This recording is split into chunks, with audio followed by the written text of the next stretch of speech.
In the summer of 1901, a 72-year-old man from Hamilton, Ontario, stood on a green hillside in South Korea and looked down into a valley where families were having picnics by a river. Children were running in the grass. Someone below had a radio playing. The hill was called 677, and it was covered in scrub pine and ordinary afternoon light, and gave no indication whatsoever of what had happened on its slopes 50 years earlier. The man stood there for a long time without speaking. His daughter was beside him, and she said he was crying, though he would not have described it that way. When she asked him what he was thinking, he said only, "This is what it was for." His name was Robert Decker, and to understand why he was standing on that hill in 2001, you have to go back to a Tuesday morning in August 1950, when he stood in a different line outside a recruitment office in Hamilton and made a decision that his wife had begged him not to make, and that he made anyway, because he did not have a good enough reason not to, and he had one reason, the only reason that had ever mattered to him, that he could not explain to anyone who had not already been where he was going. Robert Decker was 31 years old in the summer of 1950. He was a machinist. He had served with the Royal Canadian Regiment in Italy and Northwest Europe from 1943 to 1945, and had come home in the spring of that year to his wife Margaret and his daughter Susan, who was 3 years old and did not recognize him at the door. He spent 5 years learning to be a civilian again. He was almost finished. Then the news from Korea came. North Korean forces had crossed the 38th parallel on June 25, 1950, and driven south with a speed that shocked every military analyst who watched it. Seoul fell in 3 days. The South Korean army collapsed so fast that American advisors on the ground were still sending optimistic reports when the city was already gone. The United Nations authorized military action. The United States committed forces. Canada hesitated because Canada was tired, because this was not a NATO obligation, because the newspapers were already calling it a police action, as if giving it a smaller name made it less lethal to the men fighting it. Robert Decker watched the news for 3 weeks and felt something shift inside him that Margaret recognized before he did. She recognized it because she had seen it before, in the autumn of 1939, when he had been 20 years old and had come home one evening with an expression she had not yet learned to name. She had learned it by 1945. She had hoped never to see it again. She saw it again in July 1950 and said nothing for 2 weeks, because saying something too early would not change anything and would only start the conversation before she was ready for it. He told her on a Friday evening after Susan was in bed. The conversation lasted 2 hours. Margaret was not unreasonable. She was one of the most reasonable people Robert had ever known, which was part of why the conversation was so hard, because her reasons were good, and his reasons were not reasons in any sense she could hold in her hands. She asked him why. He sat at the kitchen table and looked at his hands, and tried to give her an answer that was honest and adequate, and found that he had only one answer, which was honest but not adequate, which was that there was something he had felt during the war, some quality of being exactly where he was supposed to be and doing exactly what he was supposed to do, alongside men who were doing the same thing, that he had spent 5 years looking for in Hamilton and had not found, and that he needed to know if it was still there or if the war had taken it with it when it ended. Robert Decker looked at him for a long time after he said this. Then she said, "And what about Susan?" He did not have an answer for that.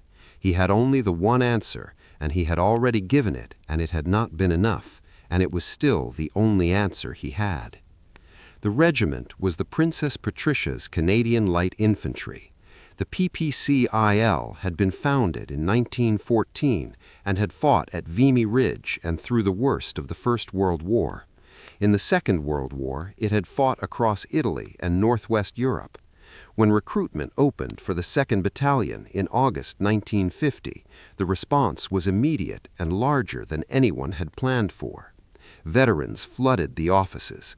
Men in their 30s who had already done this once lined up on Tuesday mornings outside buildings in Hamilton and Calgary and Vancouver and waited their turn. Robert Decker stood in that line for 3 hours. The men around him were not boys. They had careful eyes, and they did not make a lot of noise, and they knew exactly what they were lining up for. The man who would turn all of them into something specific was Lieutenant Colonel James Stone, 38 years old, physically large, winner of the Distinguished Service Order twice in the Second World War, a man who had no patience for anything that was not directly useful, and who looked at a room full of veterans in their 30s and saw not men past their best years, but men who already knew what fear felt like and had a proven record of continuing anyway.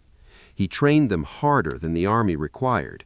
He made them dig positions until the positions met his standard, which was above the Army standard by a significant margin. He told them once in a briefing that the men present remembered word for the rest of their lives, that the only acceptable outcome in a defensive battle was to still be there when it was over.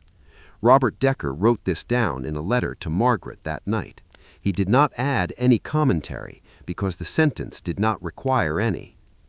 What nobody told Robert Decker in August 1950, because nobody knew it yet, was that this war would not end the way the last one had ended. There would be no clear moment of victory, no parades of the kind that 1945 had produced, no obvious evil defeated, no enemy that surrendered unconditionally, no day that the whole country could point to and say, "This is what our sons did, and this is what it cost, and this is what it was worth." The war would end in a negotiated stalemate, with a line drawn roughly where it had started, and the men who came home from it would return to a country that was glad the fighting had stopped, but not entirely sure what to do with the fighters, a country that had already begun to move on before the moving on was finished, a country that would spend the next 50 years calling Korea the Forgotten War, without ever fully confronting what it meant to forget the men inside it. Robert Decker did not know any of this on the morning he left. He did not know it when Margaret stood at the door of their house holding Susan against her hip and watched him walk to the car. Susan waved. He waved back. He did not look at Margaret, because looking at her face in that moment was not something he could do and still be able to walk to the car. And walking to the car was the thing the situation required, and Robert Decker had always done what the situation required. That was the one fact about him that had never changed. That was the one fact that was about to matter more than any other. The bugles started at 10 o'clock at night on April 22, 1951, and Robert Decker heard them before he heard anything else. Not one bugle, dozens, screaming from the ridge lines in a pattern that had no melody and no comfort and no purpose except to tell you that something enormous was coming from every direction simultaneously. Every soldier who survived that night mentioned the bugles afterward. They were designed to do exactly what they did. Robert Decker pressed himself against the wall of his weapon pit on Hill 677 and felt something he had not felt since Italy, the absolute certainty that the mathematics of his situation were not in his favor, and that mathematics were about to stop being relevant. 900 Canadians on one hill, 700 Australians on Hill 504 across the valley, 30,000 Chinese soldiers moving through the valley below. Robert Decker knew the ratio because soldiers always know the ratio, and because knowing it was not useful and not knowing it was worse. The South Korean division positioned north of the Commonwealth line collapsed within hours. Not cowardice, mathematics. A force designed to hold a line encountering a force 3 times its size, moving with the momentum of men who believe tonight ends the war. The South Koreans broke, and the valley that had been quiet that afternoon became a river of enemy movement in the dark. The drums had started after the bugles, low and constant, felt through the ground as much as heard through the air. Then the first wave came up the slope, and the machine guns opened, and the first wave broke, and the second wave came before the brass from the first was cold, and then the third. Each wave found the edges of the positions, each wave pressed harder. By midnight the gaps had been found. A Company on the forward spur was overrun. Not pushed back, overrun. Chinese soldiers inside the wire, inside the trenches, fighting at distances where rifles were the wrong tool. A soldier from A Company described it afterward in 4 words that contain more information than any official report ever written about that night. Hand to hand, dark. Robert Decker heard it happening 200 meters to his left and stayed in his position because leaving was not a decision he could make alone, and because Stone had said something in training that now arrived in his mind with the force of a physical impact. Stone had said, "If the enemy is inside the perimeter, the guns are still our friend." Robert Decker understood now what that required. It required men in holes deep enough to survive what was coming next.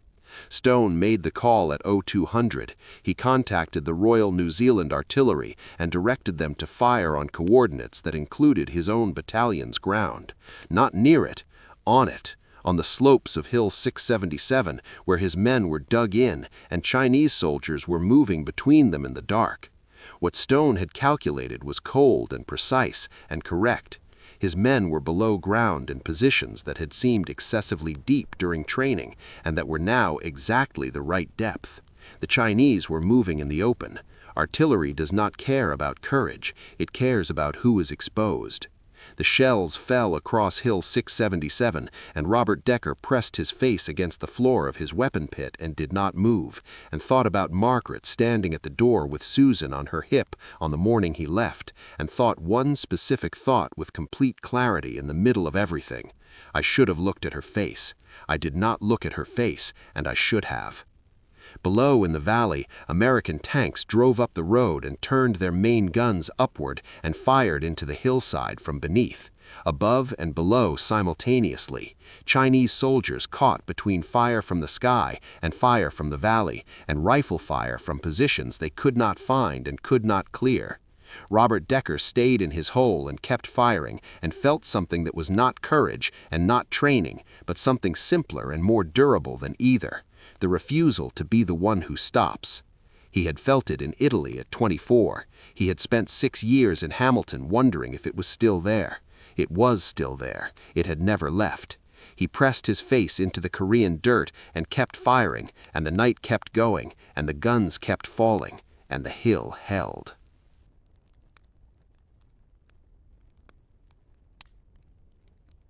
Robert Decker found out that he was alive at approximately 5:47 in the morning on April 23, 1951.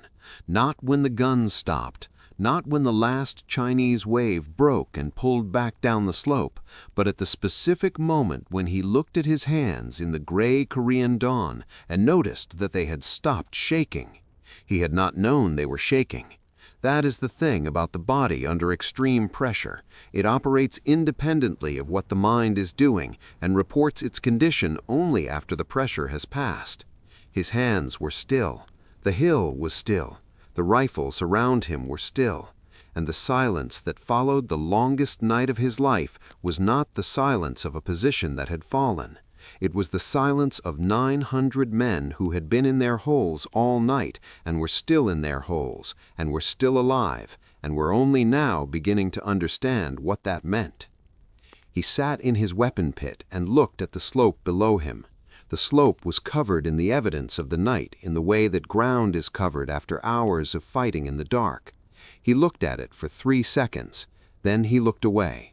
Looking longer than 3 seconds was not something he was willing to do, and not something the situation required, and Robert Decker had always done only what the situation required and nothing beyond it. He picked up his rifle and began to clean it, because the rifle required cleaning, and the next night required the rifle, and the logic of preparation was the only logic that had ever reliably served him. The Australians came through the Canadian positions at dawn. They had held Hill 504 through the same night, the same way, by staying in their holes and keeping their weapons pointed outward and refusing to accept the arithmetic that said staying was impossible. The night had cost them 32 dead and 59 wounded. They were withdrawing south through the Canadian line, battered and reduced, moving with the specific economy of men who have used everything they had and are running on whatever comes after everything. Robert Decker watched them come through from the edge of his position, and their faces told him things that no official report would ever contain. Not defeat. These were not the faces of defeated men. They were the faces of men who had been taken to the outermost edge of what a human being can be taken to and had not broken, and who were now in the condition that follows that kind of night, which is not triumph and not relief, but something quieter and more permanent than either, something that settles into the bones and does not leave. An Australian sergeant passed within 3 meters of Robert Decker's position and stopped walking. He looked at the slope below the Canadian line. He looked at the evidence on the hillside. He looked at the Canadians still sitting in their weapon pits with their rifles still pointing outward. He stood there for a moment, taking all of it in. Then he looked directly at Robert Decker and said, "I did not know what you blokes could do. Now I know, and I am glad you are on our side." Robert Decker looked back at him and said, "We did not know what you could do either. Now we both know." The Australian sergeant nodded once. Then he kept walking. The exchange lasted 15 seconds. Robert Decker would remember it for the rest of his life with a precision he could not apply to things that had happened the previous week, because some moments write themselves into a man at a depth that ordinary moments cannot reach, and that 15 seconds on a Korean hillside in the gray April dawn was one of them. But what hit Robert Decker hardest that morning was not the sergeant's words. It was something that happened an hour later when Stone appeared at the position to look at what remained of the battalion. Stone moved through the positions without speaking, looking at each one, looking at the men in each one, looking at the ground around each one. He was a large man, and he moved carefully, and he did not say anything for a long time. Then he stopped near Robert Decker's position and looked at the slope below and looked at the men and said 2 words, "Good work." Then he said 2 more, "Carry on." Then he moved on to the next position, and Robert Decker, who had not cried during the night, who had not cried when A Company was overrun, who had not cried when the artillery fell on his own position and he pressed his face into the dirt and thought about Margaret, felt something move through him at those 4 words that he had not expected and could not entirely control. Not because the words were eloquent, they were not eloquent, because they came from Stone, who did not use words unless they were true, and who had never once in the months of training said "good work" to anyone, and who had just said it to 900 men who had spent a night doing the only thing Stone had ever asked of them, which was to still be there when it was over. They were still there. All of them who were still able to be there were there, and Stone had looked at them and called it good work, and that was worth more in the specific economy of what that battalion valued than any decoration or any official commendation or any newspaper headline that would never be written about a war that the newspapers were already struggling to explain. The battle was not finished. The Chinese came back the following night and the night after that, but something had changed after the first night that could not be unchanged. The men on Hill 677 knew something about themselves that they had not known before. They had been taken to the outermost edge and had not broken, and the knowledge lived in them now permanently in the same place where all the permanent things live. Robert Decker finished cleaning his rifle. He looked out across the valley at Hill 504, where the Australians had been all night. He thought about the Australian sergeant's face. He thought about Stone's 4 words. He thought about Margaret standing at the door with Susan on her hip, and he made himself a promise in the gray Korean morning that was simple and specific and non-negotiable. He was going to go home. He was going to walk up to that door, and he was going to look at her face for as long as he wanted, and nobody and nothing was going to stop him. That was the plan. That was the only plan that mattered now. Everything else, every order and every objective and every night that was still coming, was just the distance between where he was and that door. He picked up his rifle. He waited for the next order. The hill was still there. He was still on it. That was enough for now. That was everything for now. The armistice was signed on July 27, 1953, at 10:01 in the morning, in a building constructed specifically for the signing that took 72 hours to build. The war had lasted 3 years and 32 days and had killed approximately 5 million people. The document that ended it was 11 pages long. It restored the border between North and South Korea to roughly where it had been before the first shot was fired. 3 years, 5 million dead, 11 pages, a line in the same place. Robert Decker read this in a transit camp in Japan and sat with it for a long time. He had imagined this moment many times in Korea, in the weapon pit on Hill 677 during the 3 nights of the battle, in the months of smaller actions that followed, in the long, flat stretches of waiting that make up most of a soldier's time in a war. He had imagined it as a release, as something opening. What it actually felt like was the sensation of putting down a weight you have carried so long that your body has reorganized itself around the carrying and no longer knows what to do with its own hands. He sat on a wooden bench outside a prefabricated building and drank coffee that was better than anything he had drunk in Korea and worse than anything Margaret made at home, and tried to locate inside himself the feeling he had been promised this moment would contain. He could not find it. He found something quieter and more complicated instead, something that did not have a name in any language he had ever learned. The ship docked in Vancouver on a Tuesday in September 1953. There was a small crowd on the dock, not the crowd that had filled the streets in 1945 when the men came home from Europe. A small crowd, families mostly, women and children who had driven or taken trains to be there and who were the only people in the country who had been counting the days on kitchen calendars the way the wives and mothers of soldiers have always counted days, with the particular discipline of people who have learned that hope is most reliable when it is kept small and specific.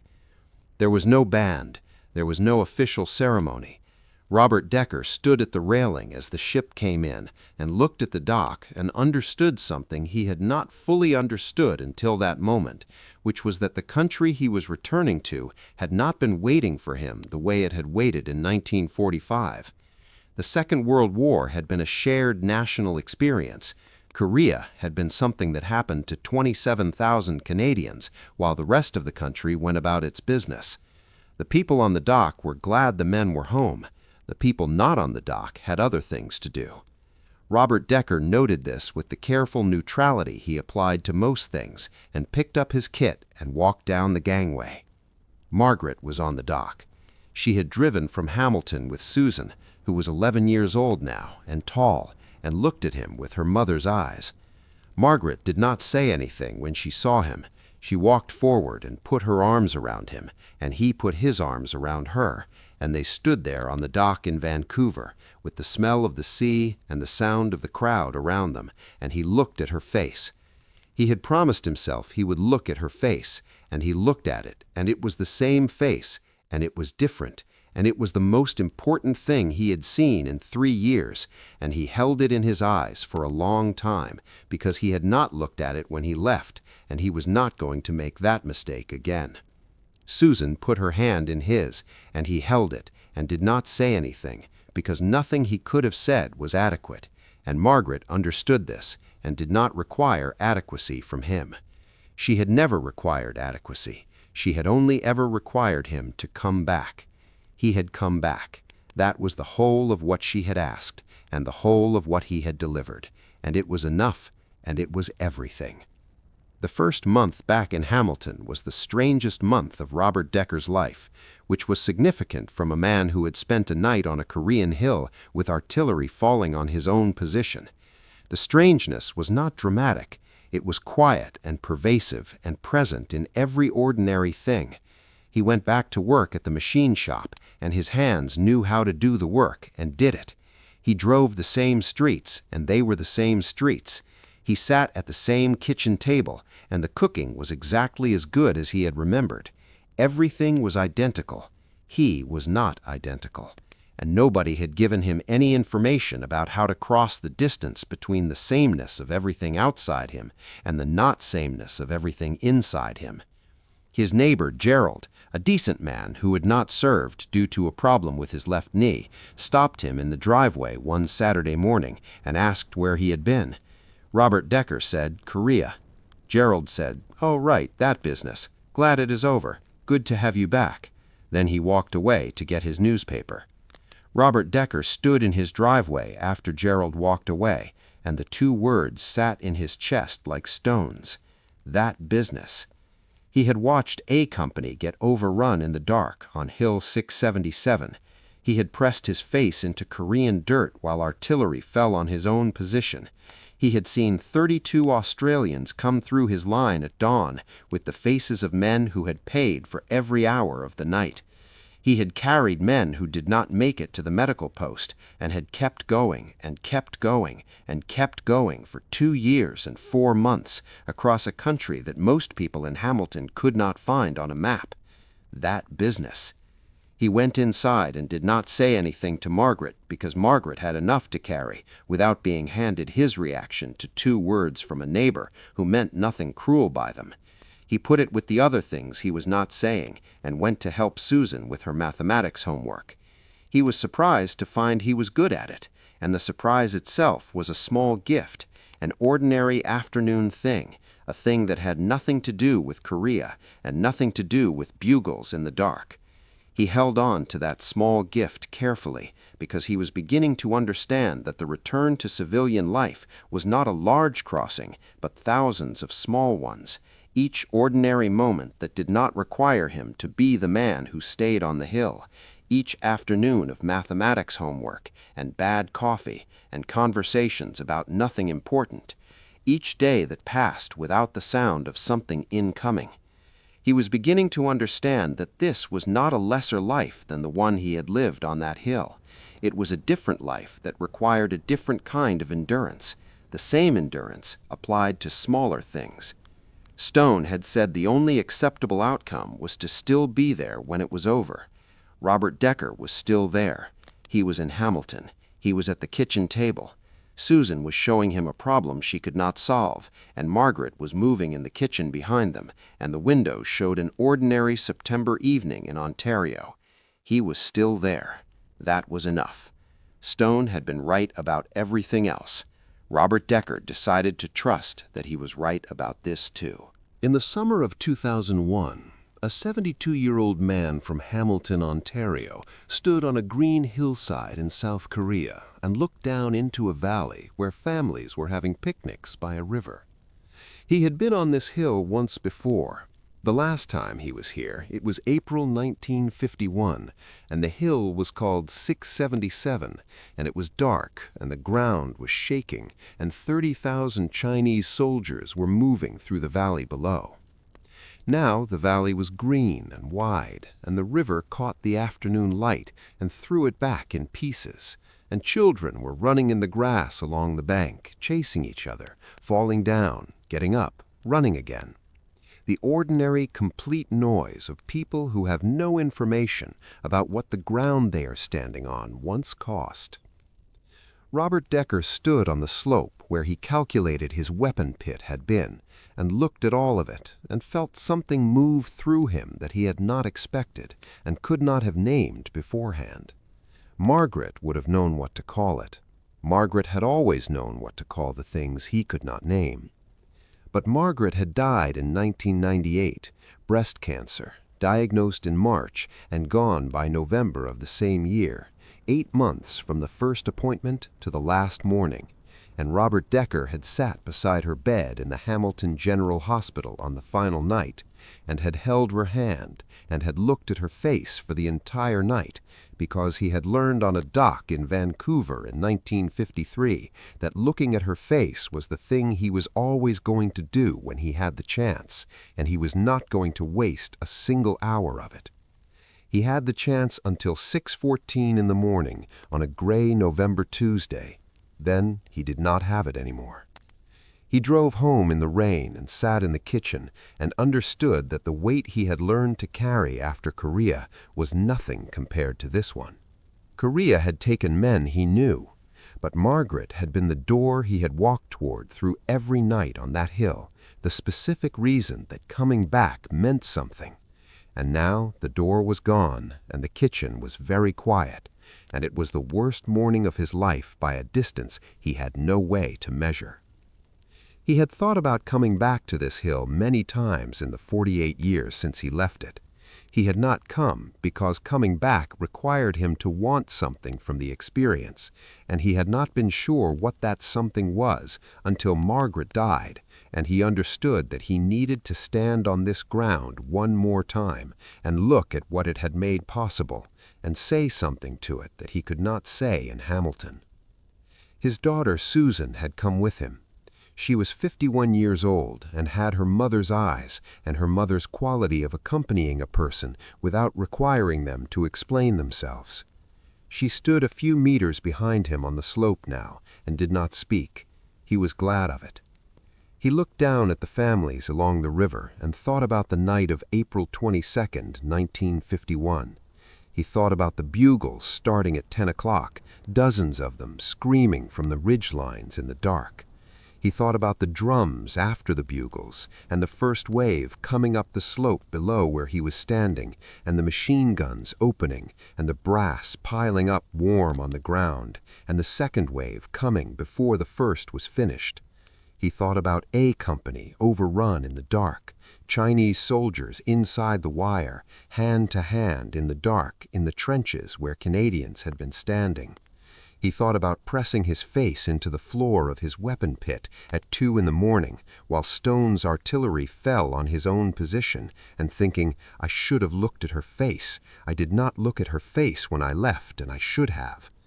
He thought about the dock in Vancouver and Margaret walking forward and putting her arms around him and her face that he had looked at and kept looking at for 45 years.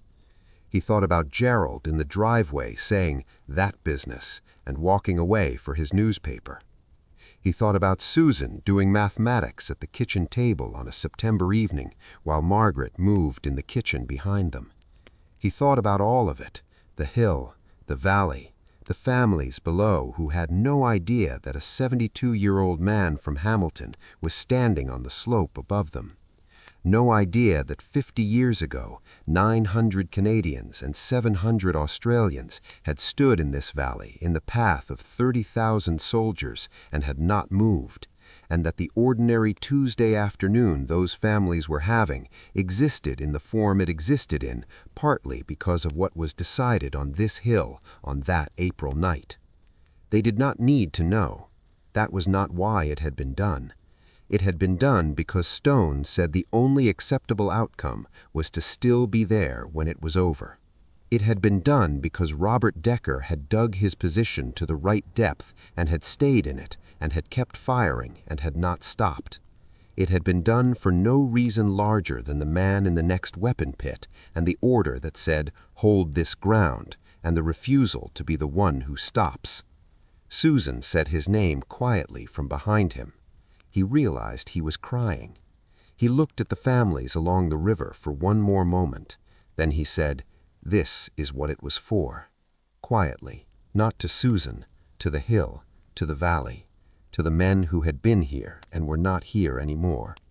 To Margaret, who had stood at a door in Hamilton in 1950 and watched him walk away, and who had been on a dock in Vancouver in 1953 to watch him walk back, and who deserved to be in every sentence he ever spoke about what this place meant.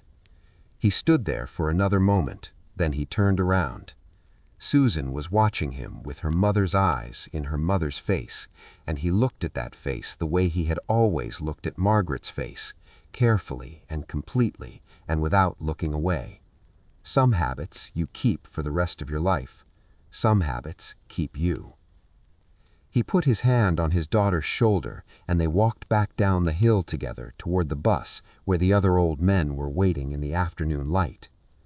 Robert Decker did not say anything on the walk down. He listened to the river and the children along its bank and the quiet voices of the men at the bus, men who had been on this hill and in this valley, and were talking amongst themselves in the way that soldiers talk when the war is long over and the words have finally had enough time to become the right size for what they are describing. He thought about Stone's 4 words one last time. Good work. Carry on. He had carried on for 50 years. He intended to carry on for whatever came next. That was the plan. That had always been the plan. And it had always been enough.